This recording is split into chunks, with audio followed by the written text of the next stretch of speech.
ଅଛି ଦୁଇଟି ଗାଜର। ପ୍ରଥମ ଚିତ୍ର ମୁଁ ପ୍ରଥମ ଚିତ୍ରରେ କରି ଦଉଛି। ମୁଁ କହିରେ ଅଛି ଦୁଇଟି ଗାଜର। ଏଟା ମୋର ଗାଜର ଚିତ୍ର ପିଲେ। ଗାଜର ଦୁଇଟି ଗାଜର ଗୋଟେ 2340 ପାଖରେ ଅଛି ଆଉ ଗୋଟେ 2350 ପାଖରେ ଅଛି। ଦୁଇଟା ଗାଜର ଗୋଟେ ଠେକୁଆ ଅଛି। ଏଟା ମୋର ଠେକୁଆ ଚିତ୍ର। ଗୋଟେ ଠେକୁଆ ଅଛି।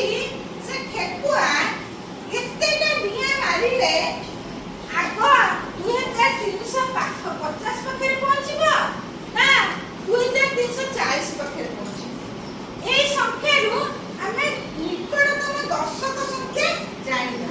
ଏଠି ଅଛି 2350, ଏଠି ଅଛି 2340। ଠେକୁଆଟି ଅଛି 2346 ପାଖରେ।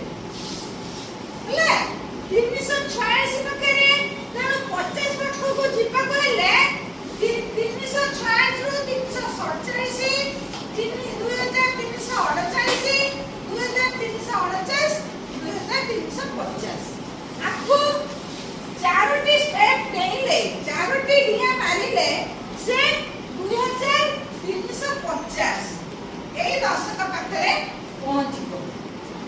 কিন্তু এপটକୁ আসিলে ইয়ে 2346 রু কমি কমিকি 2345, 344, 349, 2347, 40 দশক সংখ্যা ହେଲା। ତା ମାନେ ଏପଟକୁ ଯଦି ଗାଜର ଖାଇବ 40 ପାଖକୁ ଗାଜର ଖାଇଲେ ତାକୁ 6ଟି ସ୍ଟେପ ଦେଇବାକୁ ପଡ଼ିବ। ତାହେଲେ 4ଟା ଡିଆରେ ଆଗ ଯିବ ନା 6ଟି ଡିଆରେ ଆଗ ଯିବ? 4ଟା। 4ଟି ଡିଆରେ ସେ ଆଗ। ତାହେଲେ ଏଇ ଗାଜରକୁ ସେ ଆଗ ଖାଇବ। ତାହେଲେ ଏଠି କେତେଟା ଡିଆ ମାରିବ? 4ଟି ଡିଆ ମାରିକି ସେ ଗାଜର ଖାଇବ। ତାହେଲେ ନିକଟତମ ଦଶକ ସଂଖ୍ୟା ହେଉଛି 2345 ର 2345 ର ନିକଟତମ ଦଶକ ସଂଖ୍ୟା ହେଉଛି 2350। ଇଏ 340 ନୁହଁ 350। ବୁଝିଲା? ତାପରେ 1000 ଏଇଟା ଶତକ।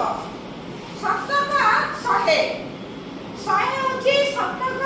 ତାହେଲେ ଏଠି ଠେକୁଆଟି ଅଛି, ଏଇଠି ଠେକୁଆଟି ଅଛି 2346 ରେ ଠେକୁଆଟି ଅଛି 346। ଗାଜର ଅଛି 2400 ପାଖରେ ଗୋଟେ ଅଛି ଆଉ 2300 ପାଖରେ ଗୋଟେ ଅଛି। ତାହେଲେ ଏଠି ଠେକୁଆଟି ଅଛି। ତାହେଲେ ସେ 400 ପାଖରେ ଆଗ ପହଞ୍ଚିବ ନା 300 ପାଖରେ ଆଗ ପହଞ୍ଚିବ? ତାହେଲେ ଆମେ ଦେଖିବା 2346 ରୁ 2300 ଛାଡ଼ିଲେ ଏଠି ହେଲା 46। ଏଠି 46 ଇଏ 2400 ରୁ 2346 2346। ଏଠି 10 6 ଗଲେ 4, ଏଠି 9 ରୁ ଏଠି 9 ରୁ 4 ଗଲେ 5।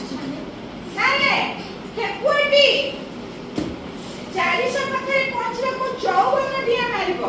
ଏଠି 54 ଡିଆ ମାରିବ।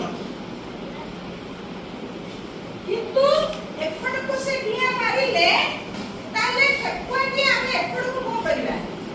ଏପଟକୁ କଣ କରିବା? କାରଣ ଠେକୁଆ ଶୀଘ୍ର ଆକୁ ଖାଇବ।